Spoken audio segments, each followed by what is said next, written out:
भाई तो बहनों की जान होते हैं और माँ बाप के बाद अगर इस दुनिया में कोई मुखलिस रिश्ता है तो वो भाई बहन का है। क्योंकि इस रिश्ते में सिर्फ़ मोहब्बत होती है, खुलूस होता है, बदले में कुछ नहीं चाहिए होता, सिर्फ़ एहसास चाहिए होता है। तो वो रिश्ता भाई बहन का है। और बचपन का वो दौर जब सब बहन भाई एक साथ रहते हैं अम्मी अब्बू के साथ, तो वो खट्टी मीठी नोक झोंक, वो लड़ाइयाँ, वो खूबसूरत लम्हे, वो अब सिर्फ़ एक याद बन के रह जाते हैं।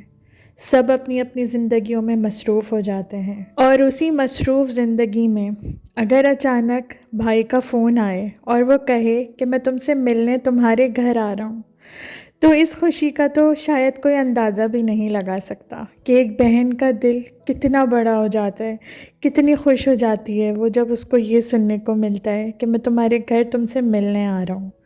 तो बस मेरे साथ भी कुछ इसी तरह हुआ। अचानक मेरे भाई का फ़ोन आया और उसने कहा कि मैं तुमसे मिलने आ रहा हूँ और तुम मेरे लिए बस एक चीज़ बनाना, अगर तुमने और कुछ बनाया तो मैं आऊँगा ही नहीं।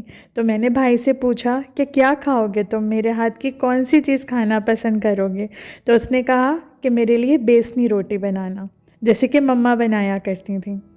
तो बस फिर क्या था, जल्दी से मैं किचन में गई और मैंने सारी तैयारी शुरू कर दी।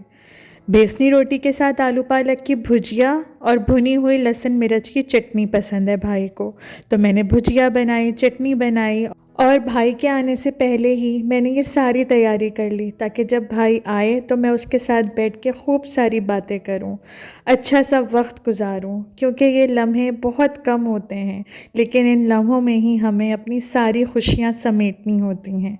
तो बस मैंने इसीलिए जल्दी जल्दी से सारा काम किया और अब भाई आ चुका है और ये गरम गरम बेसन की रोटी पे देसी घी लगा के मैं भाई को देने के लिए जा रही थी। और मुझे बहुत ज़्यादा खुशी महसूस हो रही थी कि इतने साल बाद भाई मेरे घर आया है मुझसे मिलने के लिए। तो उसके लिए खाना बनाने में और उसको गर्मा गर्म रोटी सर्व करने में एक अलग ही सुकून मिल रहा था। और फिर मैंने भाई से पूछा कि खाना कैसा बना। अच्छा आप बताओ, अच्छा लगा? कमाल। इसका कोई नेमल बदल ही नहीं है। तो भाई की फरमाइश पे ही बनाया है मैंने। और यार एक रोटी तो और ले लो। अरे नहीं भाई, मैं एक रोटी खाता हूँ, आज मैंने 2 खा ली है। इसलिए 2 खा ली है। और घी की खुशबू कैसी है? बहुत ज़्यादा। और जिंदाबाद वो बशीर पुत्र, मजा ही आ गया। तुम भी खा लो। और इन दोनों से इतनी ज़्यादा तारीफ़ सुनने के बाद तो मेरा पेट वैसे ही भर चुका था। फिर मैंने बैठ के खाना खाया और अब यहाँ पे दोनों गपशप लगा रहे हैं। और भाई ये लेके आया था मिल्क केक, ये यहाँ मुल्तान में ही मिलता है और बहुत ही मज़े की चीज़ है। तो खाना खाने के बाद अब ये मिल्क केक एंजॉय कर रही थी मैं, और साथ साथ बातें भी कर रही थी।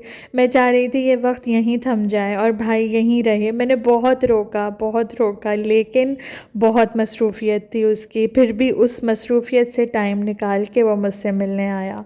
यही मेरे लिए बहुत बड़ी बात थी। और अब यहाँ पे मैं बना रही हूँ भाई के लिए और अपने हस्बैंड के लिए कॉफ़ी, क्योंकि ठंड बहुत ज़्यादा बढ़ चुकी है मुल्तान में और रात भी काफ़ी ज़्यादा हो गई थी। भाई को वापस जाना था, लेकिन उससे पहले मैंने सोचा कि मैं अपने हाथ की कॉफ़ी भी बना के पिला दूँ भाई को, क्योंकि मेरा बस नहीं चल रहा था कि मैं क्या करूँ और क्या ना करूँ। क्योंकि भाई बहुत कम आता है मेरे घर, क्योंकि उसका आना नहीं हो पाता है मुल्तान, कभी कभार ही उसका विज़िट होता है, तो वो मुझसे मिलने लाजमी आता है।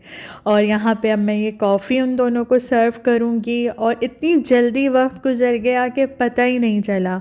ऐसा लग रहा था कि अभी तो भाई आया था और अब ये मुश्किल वक्त भी आ गया था कि मुझे भाई को खुदाफिज करना था। मेरा बिल्कुल भी दिल नहीं चाह रहा था, मैं यही चाह रही थी कि भाई रुक जाए, लेकिन उसकी बहुत मसरूफ़ियत थी जिसकी वजह से वो नहीं रुक सका। लेकिन मैंने भाई से वादा लिया है कि अब अगली बार भाभी और बच्चों को भी लेके आना और कुछ दिन रुकना मेरे पास, क्योंकि अब यही छोटी छोटी खुशियां हैं हमारी लाइफ की जिनको हम सेलिब्रेट कर सकते हैं और नई यादें बना सकते हैं। तो बस जो भी बहनें मेरी वीडियो देख रही हैं, अल्लाह उनके भाइयों को भी सलामत रखे और मेरे भाइयों को भी सेहत, सलामती और तंदुरुस्ती वाली ज़िंदगी दे।